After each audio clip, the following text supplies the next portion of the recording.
This is the NBC University Theater, bringing you the third in our series of full-hour dramatizations of modern American and British fiction. Presenting Sinclair Lewis's novel, Main Street, another in our series of radio plays based on outstanding works of Anglo-American fiction. Our stars, as Carol Kennicott, Vanessa Brown, Dr. Will Kennicott, Leon Ames.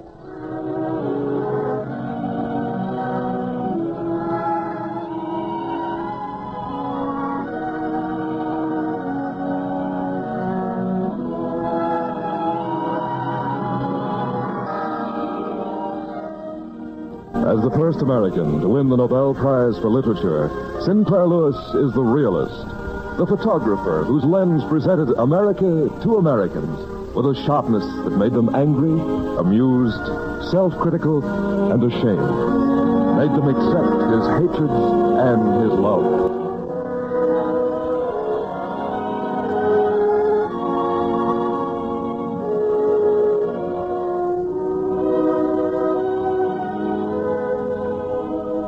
This is America.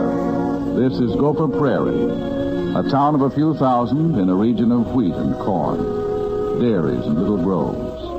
But its main street is the continuation of main streets everywhere.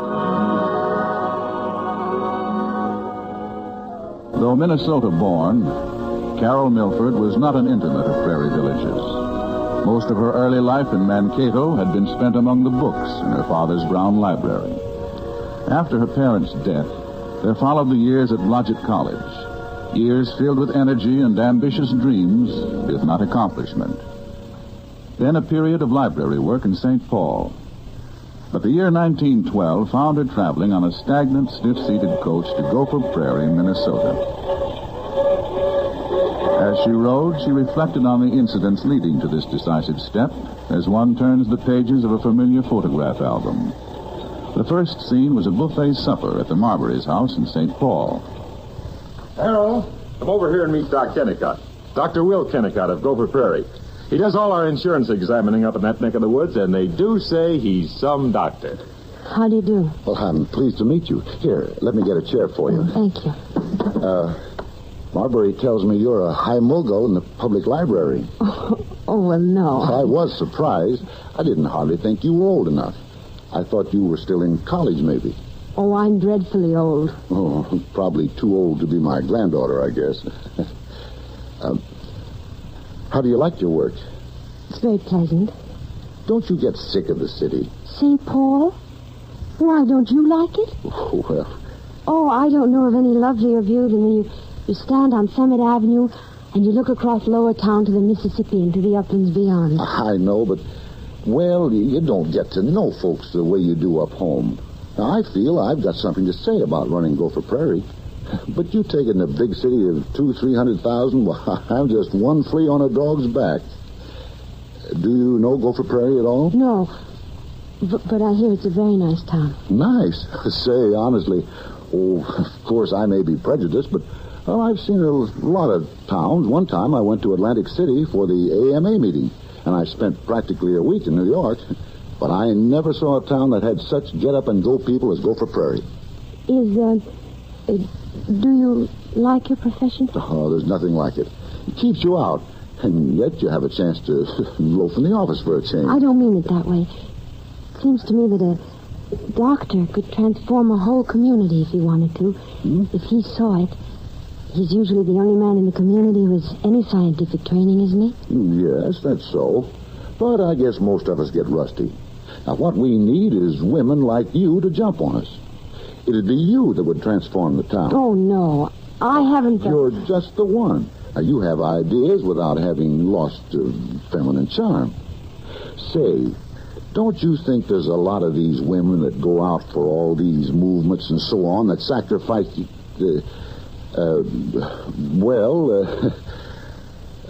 yes, I suppose so. Oh, say, I got to catch number 24 back home. I better be standing on it. Well, it's been a great pleasure to meet you, Miss Milford. I'm happy to have met you, Dr. Kennicott. May I see you sometime when I come down again? Why, yes, if you really want to. Want to? Say, you wait.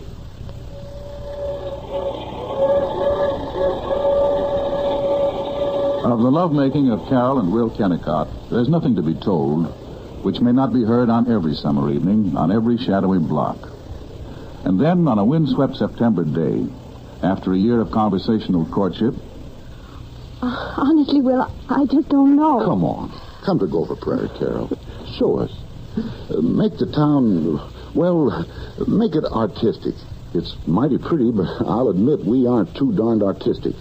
Make us change. I'd like to someday, Will. Well, do it now. You'd love Gopher Prairie. Best people on earth. And keen. Of course, none of them have your finesse, you might call it, but they're all keen. Come on. We're ready for you to boss us. But Will... Oh, you know I'm in love with you, Carol. You say I'm so darn materialistic. Well, how can I help it unless I have you to stir me up? Now, you say a doctor could cure a town the way he does a person.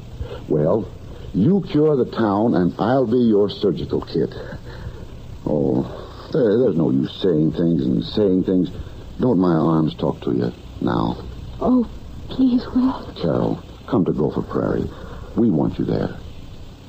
Oh, it would be sweet to help. So very sweet.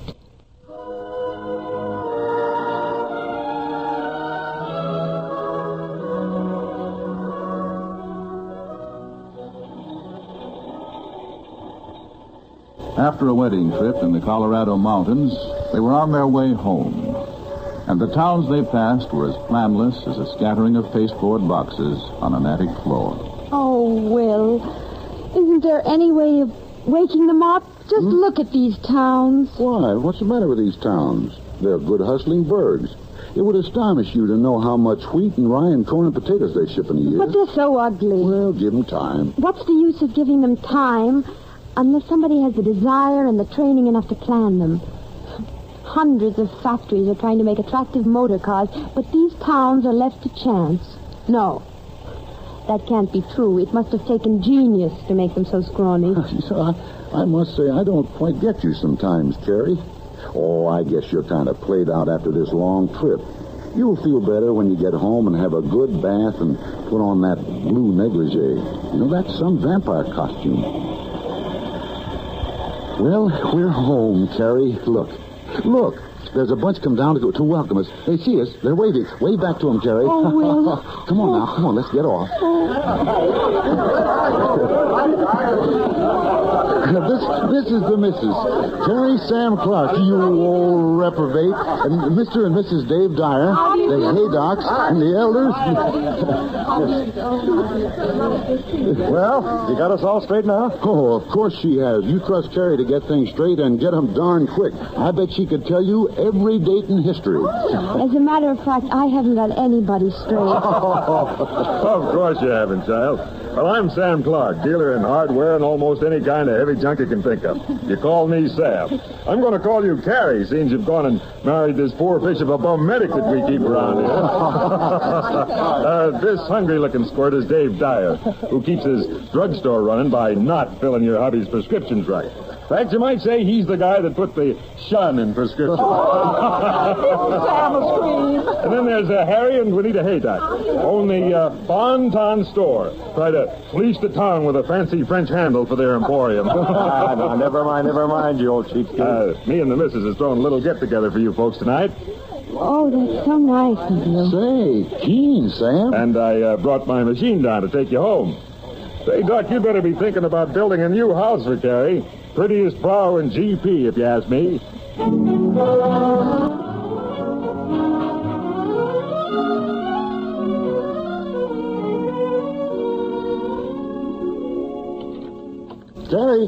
Carrie, I'm right here, Will. Oh, I didn't see you, honey. I'm sorry I had to go to the office our first day home, but I thought I'd better. I understand, dear. Did you find your way around the house all right? Yes. Well, what else you been doing today? Well, let's see. I walked the length of Main Street and back.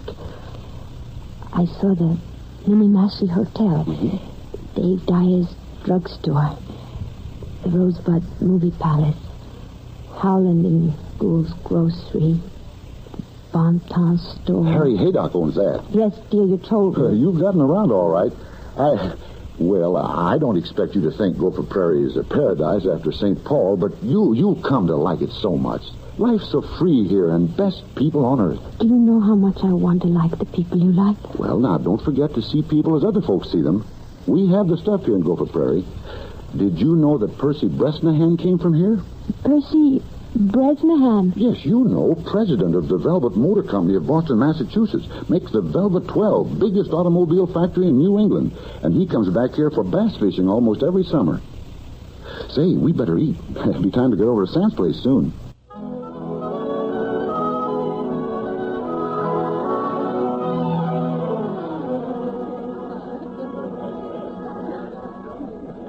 I'm Maud Dyer, remember? Was at the station. Yes, of course. It's so nice to see you again. Do you like Gopher Prairie, Mrs. Kennicott? Oh, I'm sure I'm going to be ever so happy. There are so many nice people. Oh, you bet. Fine class of people. I don't like some of these retired German farmers who come here to spend their last days. But the rest are a fine class of people. Did you know Percy Bresnahan came from here? So I heard. Oh, he's a prince. He and I went fishing together last time he was here. You remember me, Mrs. Kennicott. Juanita Haydock. Oh, yes. I'm glad to see you. So nice to have you here. We'll have some good parties, dances, and everything. You'll have to join the Jolly 17. We play bridge every week and have a supper once a month. You play, of course. No, I don't. Really? In St. Paul? I've always been such a bookworm. We'll have to teach you, won't we, Harry? Oh, you bet. Bridge is half the fun of life. How do you think I like the old burg, huh? I'm sure I like it tremendously. Best people on earth. Great hustlers, too. Of course, I've had lots of chances to go live in Minneapolis, but we like it here. Real heat town. Hey, did you know that Percy Bresnahan came from here? What do you think of profit sharing, Mr. Elder? Profit sharing? Poppycock. Enfeebles the workman's independence and wastes a lot of honest profit. And it's my bounden duty as a producer to resist every attack on the integrity of American industry to the last ditch. Yes, sir. Why, say, did you know that Percy Bresnahan...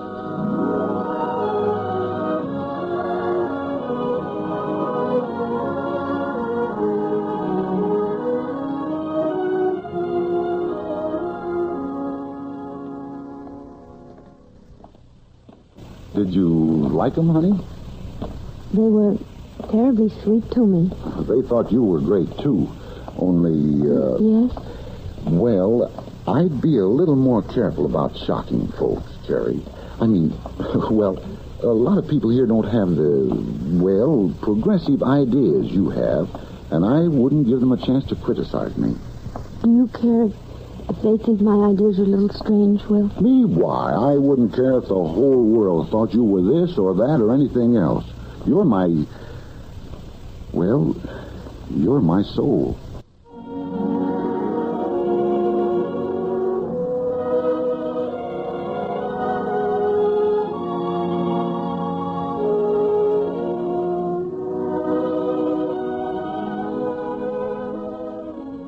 When the first dubious November snow had filtered down, when the first fire had been started in the furnace, which is the shrine of her Gopher Prairie home, Carol began to make the house her own. She redecorated only the living room, but everyone in town took an interest in the refurnishing, particularly Mrs. Bogart, who lived across the alley. Mrs. Bogart was a widow, a prominent churchwoman, and a good influence.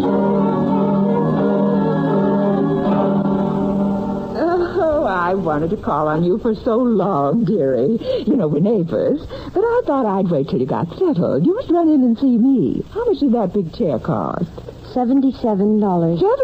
Thanks alive.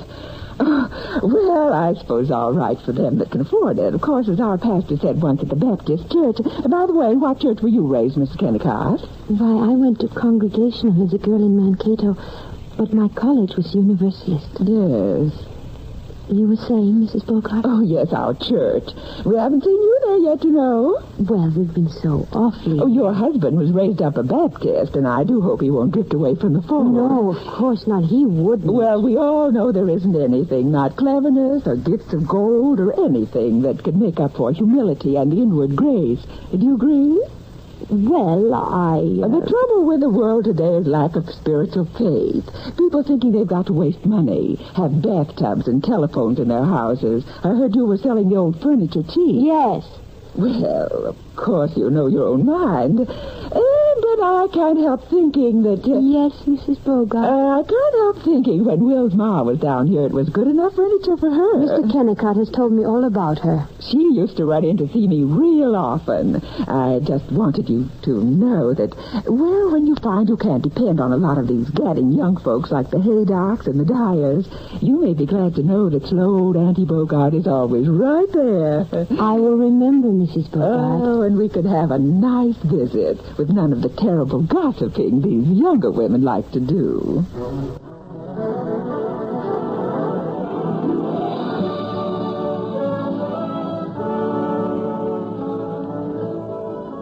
The Jolly 17, the membership of which ranged from 14 to 26, was the social cornice of Gopher Prairie. It was the country club, the diplomatic set, the St. Cecilia, the Ritz Oval Room, the Club de Vin. To belong to it was to be in. This particular meeting was being held in the new concrete bungalow of Juanita Haydock.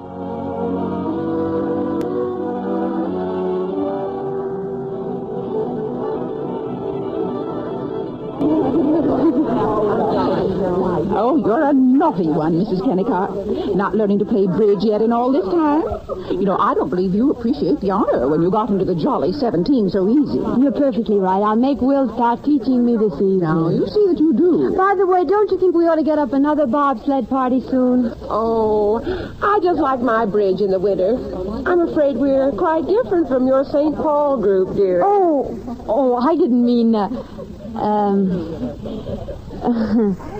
You know, I drove to Joaquin with Will a few days ago. Isn't the country lovely? Yeah. And I admire the Scandinavian farmers down there so. Their big red barns and silos. Oh, do you think so? Jack Elder says the Svenskas that work in the planing mill are perfectly terrible. So silent and cranky. Yes, and they're simply ghastly hired girls. I swear I work myself to skin and bone trying to please my hired girls when I get them. They can have their gentlemen friends call on them in the kitchen, and they can eat the same as we do, if there's anything left. Well, they're ungrateful. All that class. Isn't it possibly the fault of the mistresses if the maids are ungrateful? Oh, the maids? Well, for generations, we've given them the leavings of food and holes to live in. How much do maids get here? Well, anywhere from $3.50 to $5.50 a week. How much do you pay, Mrs. Kennicott? Why, I pay $6. Don't you think it's hard on the rest of us when you pay so much? I don't care. A maid has one of the hardest jobs on earth.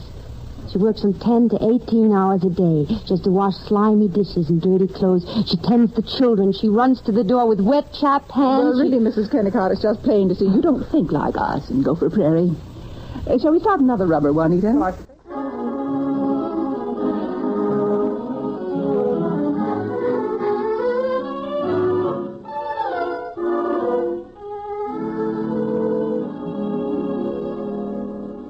Will, dear.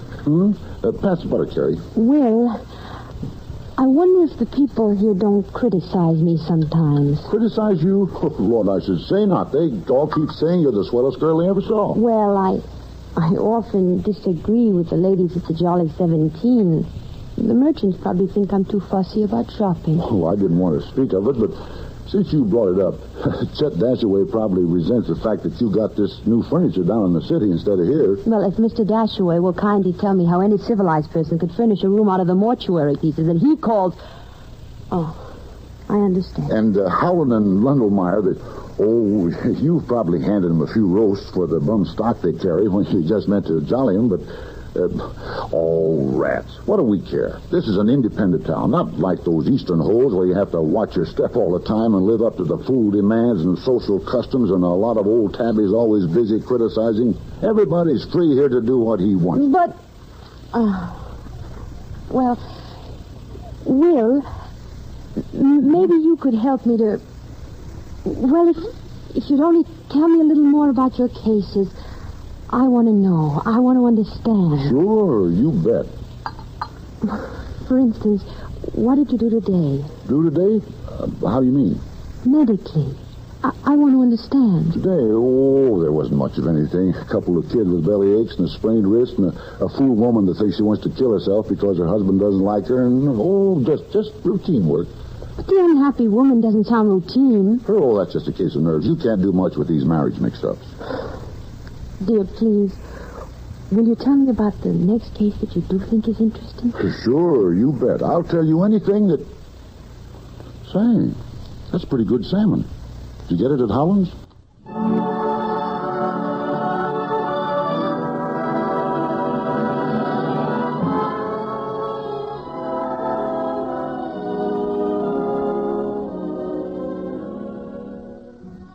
Carol had often been invited to the meetings of the Thanatopsis, the women's study club, but had never attended.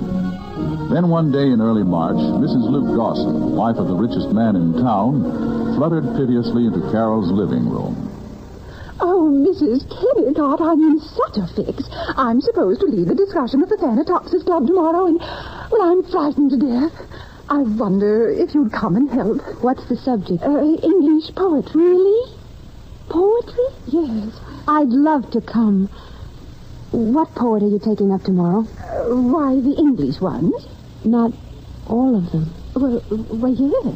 Yes, we're learning all of European literature this year. The club gets such a nice magazine, Culture Hints, and we follow its program. I see. My, it does make a body hustle to keep up, but it's so improving. Oh, then you will come, won't you?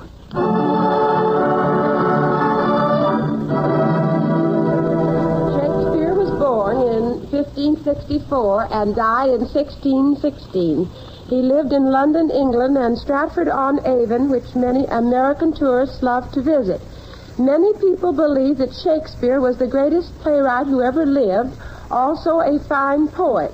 Not much is known about his life. Robert Burns was quite a poor boy, and he did not enjoy the advantages we enjoy today. And though the lords and earls may have looked down upon him, his pieces about the mouse and other rustic subjects have given joy to many. I am so sorry I have not the time to quote some of them.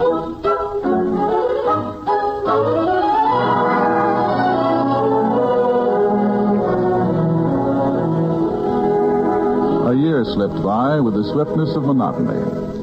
One November evening, Guy Pollock, the lawyer, stopped by. Carol was glad that Kennicott was out, because Pollock was the only person in Gopher Prairie who could understand her feeling of the town. Tell me, Guy, what's the matter with Gopher Prairie? Is anything the matter with it? Isn't there perhaps something the matter with you and me? No, I think it's the town, and so do you. But why do you stay here? You have no family. You're not married. I have the village virus. Sounds dangerous. It is. The village virus is the germ which infects ambitious people who stay too long in the provinces. Guy, can't we do something with the town? Really? No, we can't. I've failed at every positive thing I've tried. I suppose I should settle down, as they call it. Develop my capacity for dullness and be satisfied to be nothing. Don't be cynical. Oh, I know I'm a fool. I dream of Venice, and I live in Archangel, and I scold because the northern seas aren't tender-colored. But at least they shan't keep me from loving Venice. And someday I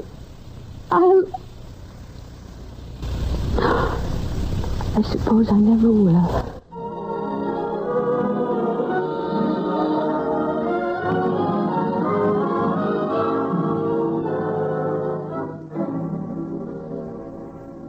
That night, Carol and Kennicott had their first real argument.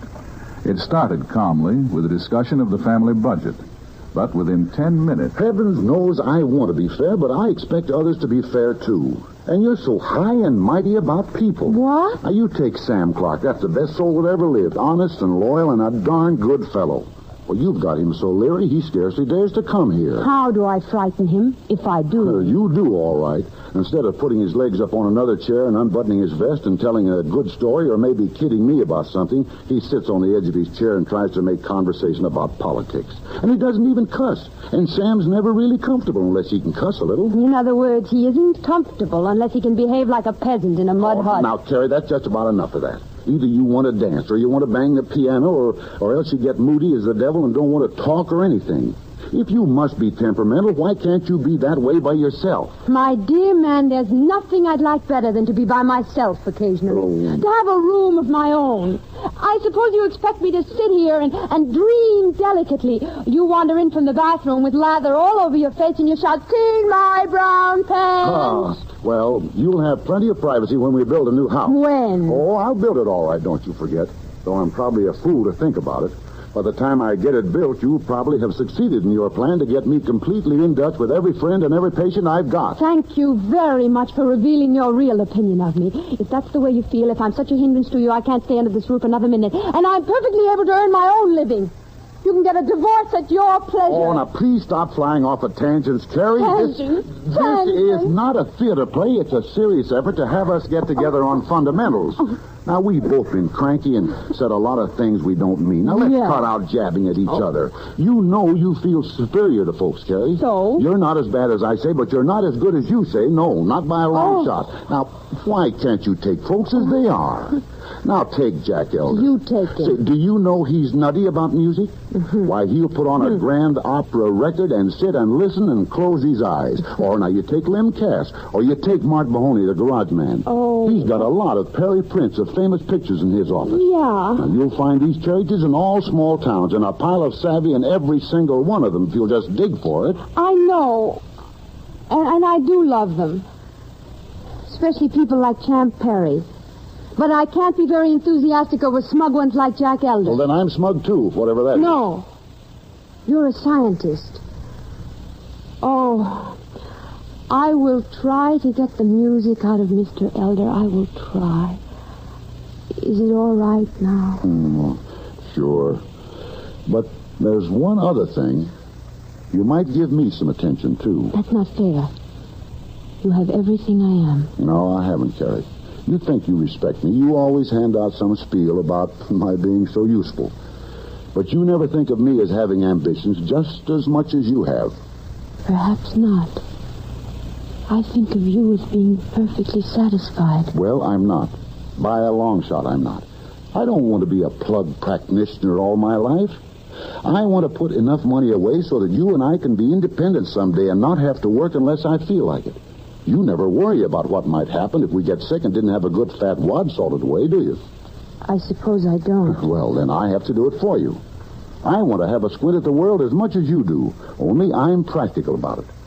First place, I'm going to make the money. I'm investing in good, sound farmlands. Do you understand why now? Yes. Then will you try and see if you can't think of me as something more than just a dollar-chasing roughneck? Oh, my dear, I haven't been just. I'm difficult. And from now on, I love Sam Clark. I promise I will.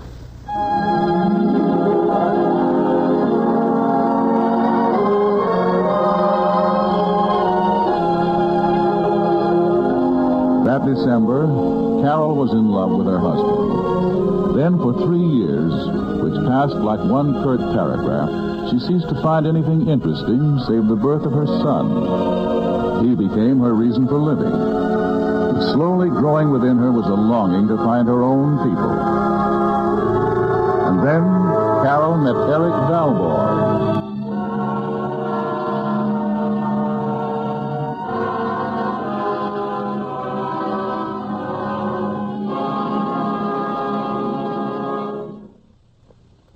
You're listening to the NBC University Theater, starring Vanessa Brown and Leon Ames in a one-hour dramatization of the Sinclair Lewis novel, Main Street. We will resume the story following a pause for station identification.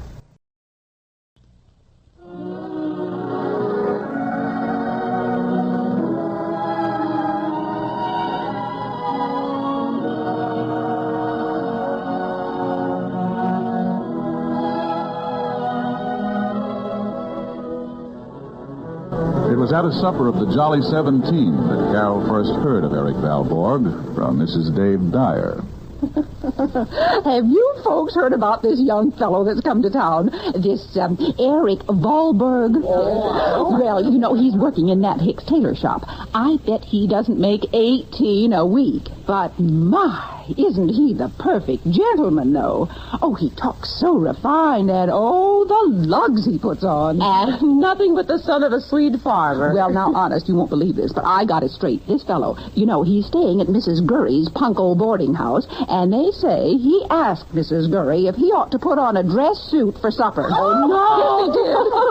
They say he tries to make people think he's a poet, carries books around and pretends to read them. Well, Myrtle Cass says that she met him at a dance, and he was mooning around all over the place.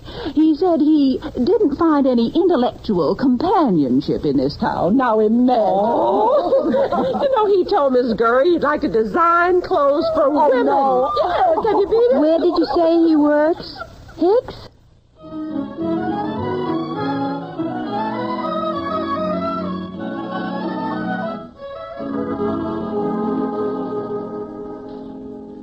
Can I get these pants pressed? When do you want them? Monday? All right. What name? Kennicott. Kennicott.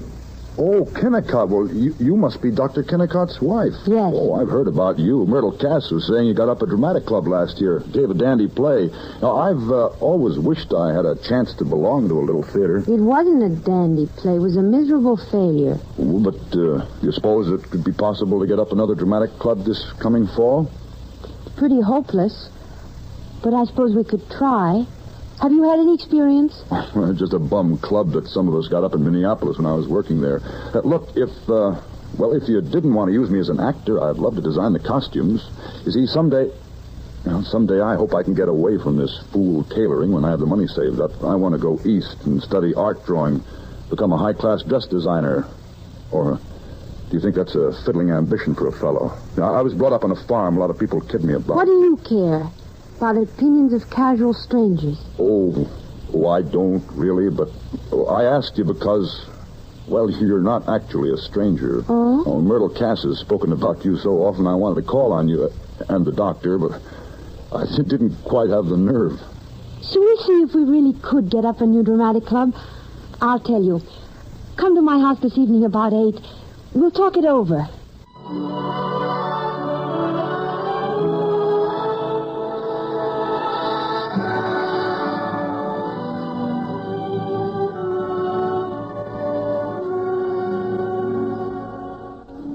The plans for a dramatic club bore no fruit. But the friendship between Carol and Eric Valborg ripened daily. For the first time in years, she felt she was really talking. Eric often managed to find Carol on one of her long walks. Look here, shall I get out of this tailoring, this pressing and repairing? I don't see why a surgeon should spend much time cobbling shoes. Yeah, but what if I find I can't really draw and design? I feel like a fool. What if you do have to go back? Most of us do. We can't all be artists. You'll have had the adventure, Eric. Don't be too meek toward life. Try everything. You're still a blessed innocent. Go and play till the good people capture you. But I don't just want to play. I want to make something beautiful. Do you understand? Nobody else ever has. Do you? Yes.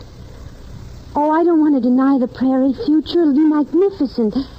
But equally, I'm hanged if I want to be bullied by it. Go to war on behalf of Main Street. Never do anything original or gay-colored that would help to make the future. Go, Eric. Go before it's too late.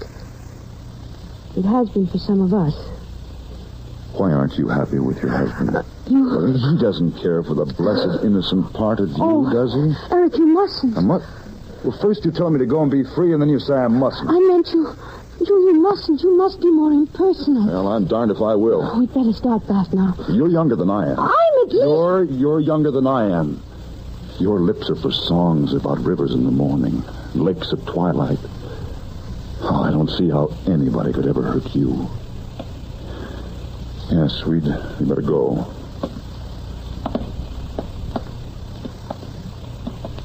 All right, I'll do it.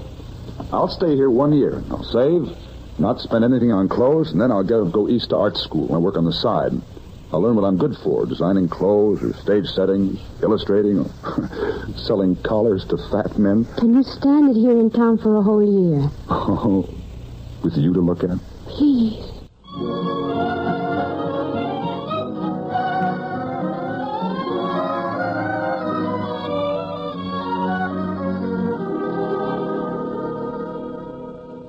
Would you have some coffee, Mrs. Bogart? Oh, no, thank you, dearie. I can't stay long. My boy Si says you had lots of fun at the picnic yesterday. Did you enjoy it? Oh, yes. I raced Si at swimming. He beat me badly. Too bad the doctor had a case and couldn't go. He does work so hard. This Eric Wahlberg was along, wasn't he? Yes. Oh, I think he's an awful handsome fellow. They say he's smart. Do you like him? He seems very polite. Well, Si says you and him had a lovely boat ride. My, that must have been pleasant. Yes. Except I couldn't get Mr. Valbert to say a word. Oh? I wanted to ask him about the suit Mr. Hicks is making for my husband, but he insisted on singing. Oh. Well, still, it was restful. He was so happy and innocent. Don't you think it's a shame, Mrs. Bogart, that people in this town don't do more nice, clean things like that instead of all this horrible gossiping?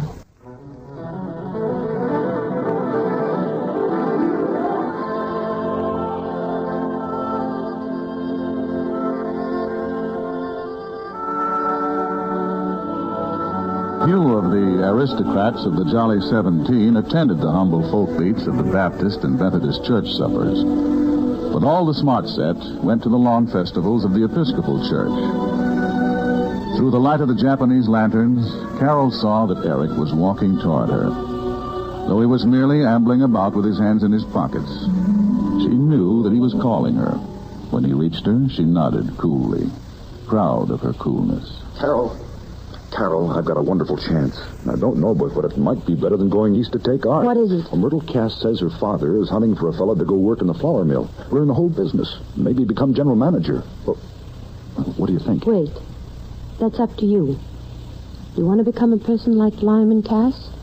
Or do you want to become a person like me? Well, I am a person like you. I want to rebel. Yes. We're alike. Only... Well, I'm not sure I can put through my schemes. I really can't draw much. But as a miller, I'd have the means of books, music, I'm going travel. to be frank and beastly. Don't you realize that it isn't just because her papa needs a bright young man in the mill that Myrtle is amiable to you? Yes. Can't you understand what she'll do to you when she has you? I don't know. I suppose so. You're thoroughly unstable. But I know what I want. I want you. Don't say that, Eric. I do. I'm not a schoolboy anymore. I want you. If I take Myrtle, it's to forget you. Please. Look, it's you that are unstable. You talk and play at things, but you're scared. Would I mind it if you and I went off to poverty and I had to dig ditches? I would not. But you would. I think you would come to like me, but you won't admit it. Are you fair? Are you? No, I suppose not. Do you like me? Do you? Yes, no. Please, I can't talk to you anymore. Yeah, not here, Mrs. Haydock. No, anywhere. Oh, Eric, I'm fond of you, but I'm afraid. Of what? Of them, of my rulers. Gopher Prairie. Oh, my dear boy, we're talking very foolishly. I'm a normal wife and a good mother, and you are, a college freshman. Oh, you do like me. Oh, Carol, I could make you love me.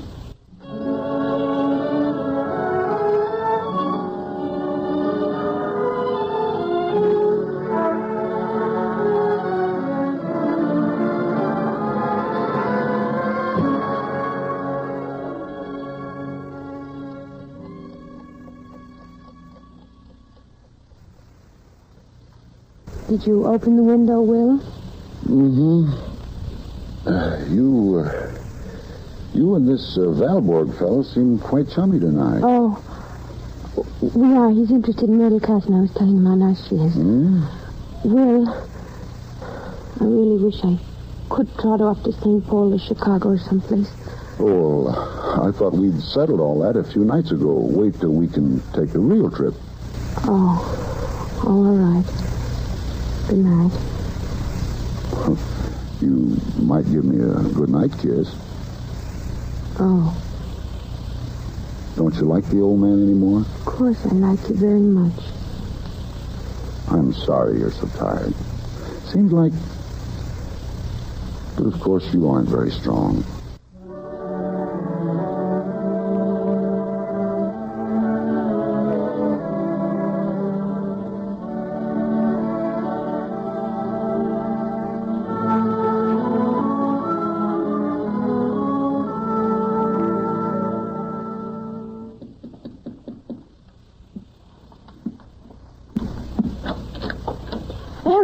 I saw your husband driving out of town.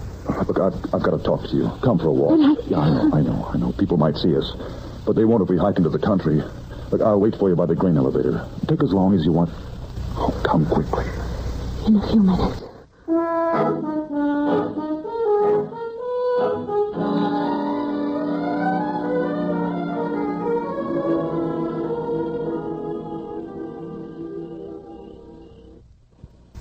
Oh, please, don't pull your hand away, Carol. But Eric, I love you, Carol. Don't you? I'm fond of you, Eric. And it isn't just a talky fondness. Only you and my son need me. I wanted so to be wanted. Carol, you do love me. No, I don't. Can't you understand? Everything crushes in on me so.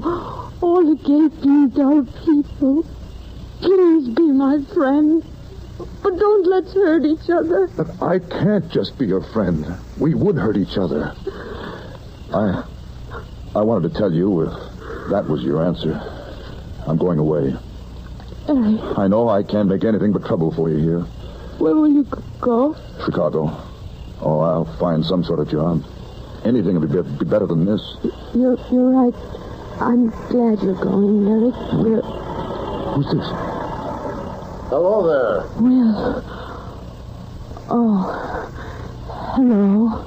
Having a walk? Uh-huh. Yes. Pretty wet, isn't it? You better ride back. Jump up in front, Valborg.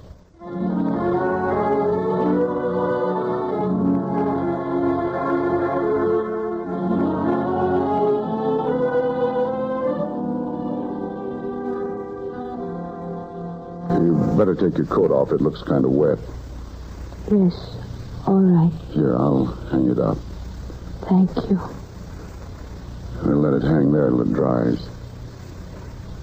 Well, Carrie, you'd better cut it out now. Will. Now, I'm not going to do the outraged husband stunt. I like you and I respect you, and I'd probably look like a boob if I tried to be dramatic. But I think it's about time for you and Valborg to call a halt before you get in Dutch. Do you? Of course, I know all about it. What do you expect in a town as full of busybodies as this is? If you would just... Of course, I know you like him. But don't you realize that if Ma Westlake or Mrs. Bogart or a few others got started, they'd drive you up a tree and you'd find yourself so well advertised as being in love with this Valborg that you'd have to be, just to spite You it. make your side clear, now let me give you mine. Is it only you and the baby that want me to back you up? No. They're all on me, the whole town, and you welcome them. You encourage them to drag me down into their caves. Eric was only a dear friend, but those vicious... Carrie, I won't stand at you here. Now. Right now, I'm done. I don't belong to Gopher Prairie, and I'm going. I'm not asking permission. I'm simply going.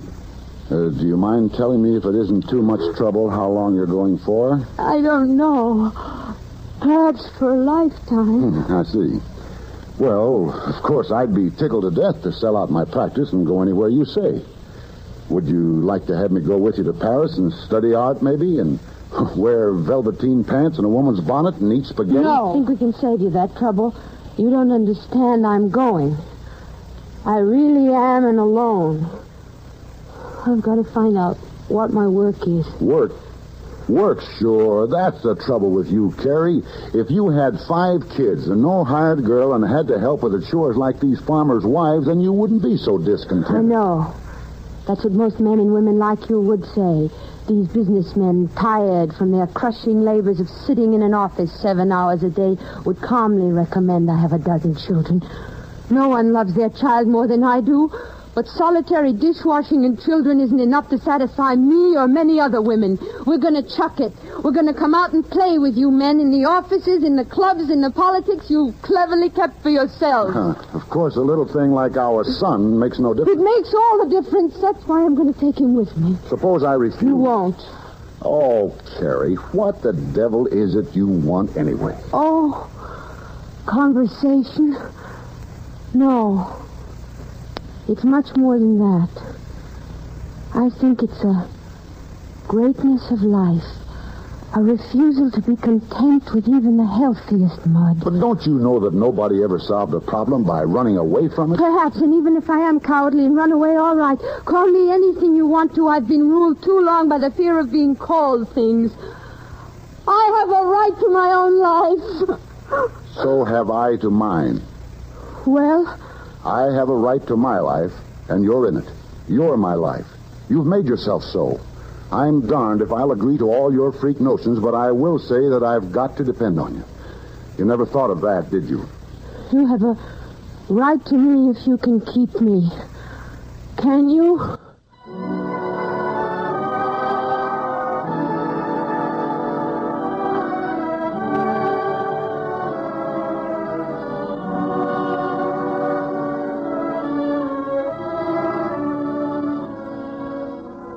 Kennicott never consented, definitely. At most, he agreed to a public theory that... Carrie's going to take a short trip and see what the East is like in wartime. She went to Washington in October and found employment in the Bureau of War Risk Insurance.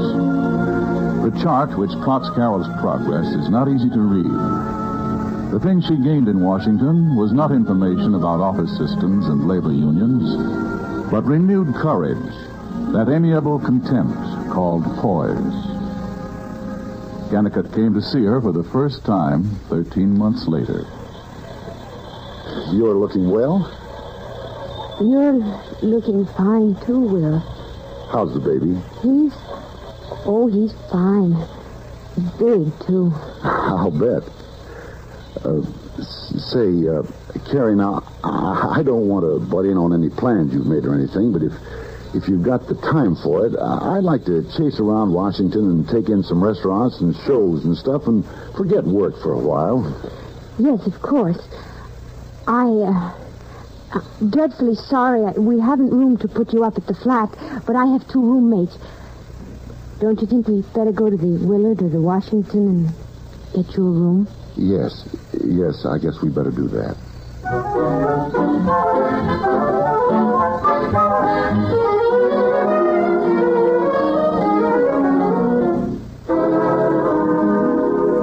Say, that was a fine dinner. I'm glad you brought me to this place. You call it a shore dinner, huh? Mm-hmm. Sure has been keen these days, Carrie, seeing all the sights of Washington. You know, I wish I'd had a shot at places like this. Maybe if I'd been caught early and sent to concerts and all that, would I have been what you call intelligent? Oh, my dear, don't be humble. You are intelligent. For instance, you're the most thorough doctor that... You did like those pictures I showed you of GP pretty well, didn't you? Yes, of course. Wouldn't be so bad to have a glimpse of the old town, though, would it? No, it wouldn't. But please understand me, that doesn't mean I withdraw all my criticism. Oh, no, sure not. I understand. But I know it must have been pretty tiresome to have to live with anybody as perfect as I was.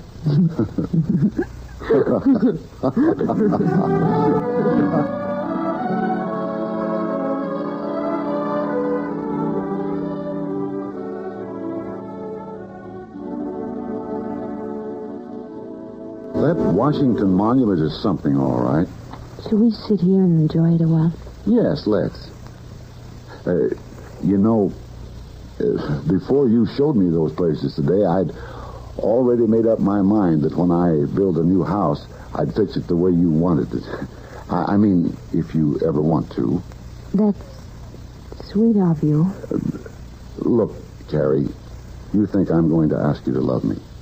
I'm not. And I'm not going to ask you to come back to Gopher Prairie. Well... It's been a whale of a fight. But I guess you won't ever stand GP unless you want to come back. I don't have to tell you I'm crazy to have you. but I won't ask you. I just want you to know how I wait for you. Every mail, I look for a letter, and then when I get one, I'm kind of scared to open it. I'm hoping so much that you are coming back. And even, well, say, do you know that I didn't open the cottage down at the lake at all this summer? I used to sit on the porch in town, and I couldn't get over the feeling that you'd simply run up to the drugstore and be right back. I like you better than anybody in the world. You're all the things that I see in the sunset and the things that I like, but I can't make poetry of it. I just want you to know how welcome you'll be if you ever do come back. I can't think. I don't know what to think. Then listen, don't think. Here's what I want you to do. Get a 2 weeks leave from your office. Let's run down to Charleston and Savannah and maybe Florida. A second honeymoon? No. Don't call it that, Carrie. Call it a second wooing. I guess I never appreciated how lucky I was to have a girl so full of life and imagination to play with. Could you maybe run down and see the South with me? I'll get a nurse for Hugh. I'll get the best doggone nurse in Washington.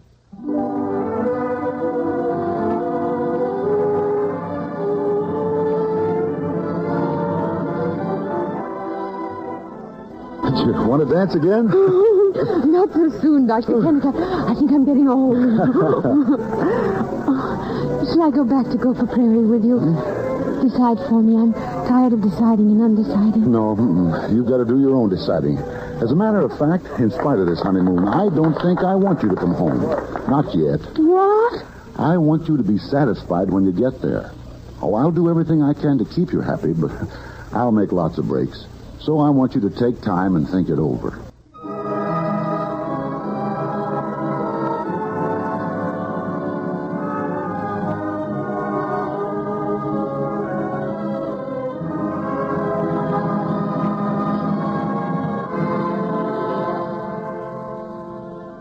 She was relieved.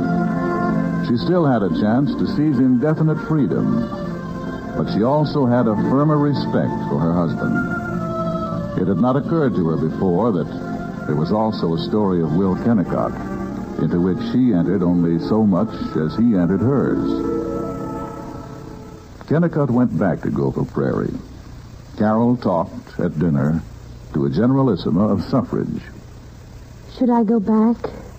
Should I? I keep asking myself over and over. What do you think, Miss Kilby? My dear, I'm perfectly selfish. I can't quite visualize the needs of your husband. And it seems to me that your baby will do quite as well in the schools here as in your barracks at home. Do you think I better not go back? It's more difficult than that. Oh. Carol, did you come to conquer the East, as people say, or did you come to conquer yourself? I'm not sure, really. I'm afraid I'm not heroic. I certainly wasn't out home. Why, I didn't do big, effective It's not things. a matter of heroism, it's a matter of endurance. Your Middle West is double Puritan. There is one attack you can make on it. You can keep on looking at one thing after another and asking why it is, and who first laid down the law that it had to be that way. If enough of us do this, impolitely enough, then we'll become civilized in merely 20,000 years instead of the 200,000 that my cynical anthropologist friends allow. I will go back. I will go on asking questions. I'm going to ask Ezra Stowbody why he's opposed to the nationalization of railroads. And I'll ask Dave Dyer why a druggist is always pleased when he's called doctor. Maybe I'll even ask Mrs. Bogart why she wears a widow's veil that looks like a dead crow.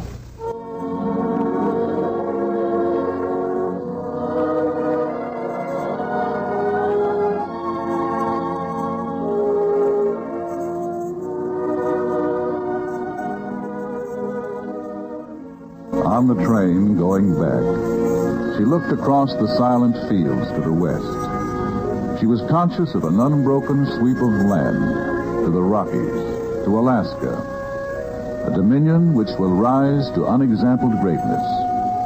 But before that time, she knew 100 generations of carols will aspire and go down in tragedy devoid. The humdrum, inevitable tragedy of struggle against inertia.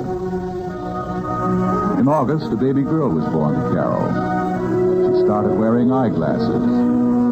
She looked all of 33.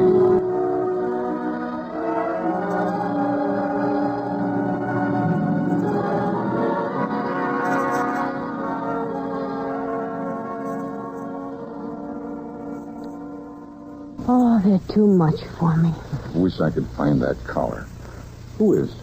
I've been thinking of getting up an annual community day. And the whole town could have sports and a picnic and dance. But Bert Tibby, why did you ever elect him mayor? He's taken my plan completely away from me, and he intends to have a lot of dry political speeches. Yes, it would jar you to have Bert butting in. That darn collar certainly is gone for keeps. But I have one in this. I've never excused my failures by sneering at my aspirations, by pretending to have gone beyond them. I don't admit that Main Street is as beautiful as it should be. I don't admit that Gopher Prairie is greater or more generous than Europe. I don't admit that dishwashing is enough to satisfy all women. I may not have fought the good fight, but I've kept the faith. Sure, you bet. Well, I guess it's time to turn in. Hey, it feels to me like it might snow tomorrow. I got to be thinking about putting up the storm windows pretty soon. Say, did you notice whether the girl put that screwdriver back?